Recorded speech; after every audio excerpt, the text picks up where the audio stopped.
oral healthcare services inilapit sa mga indigenous communities sa Ilocos Region.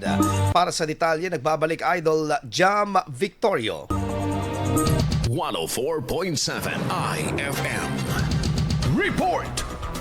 Inilapit ng Department of Health Ilocos Region ang ilang pangunahing serbisyo sa pangangalaga ng ngipin at bibig sa mga indigenous people sa 4 na lalawigan sa rehiyon. Ilan sa mga nabisita ng tanggapan ang Barangay Isik-Isik sa Vintar, Ilocos Norte, San Emilio, Ilocos Sur, Nagilian, La Union at Infanta, Pangasinan. Mga komunidad na itinuturing na unserved and underserved areas na karaniwang nagiging hadlang sa serbisyo medikal ang distansya at kakulangan ng resources upang makapagpatingin sa mga espesyalista. Katuwang iba pang sangay ng gobyerno, direkta na bigyang diin ang aktibidad ang kampanya ng tanggapan na makamit ang 70% ng Pilipino na may 20 natural teeth pagsapit sa edad na 20 anyos. Bukod pa rito, layunin na maturuan ang mga residente sa maagang interbensyon upang pangalagaan ng kalusugan ng bibig bilang mahalagang salik sa pangkalahatang kalusugan ng isang individual. Kasama mo mula dito sa IFM Digupan, ito si Idol Jam Victorio. Tatak, IFM.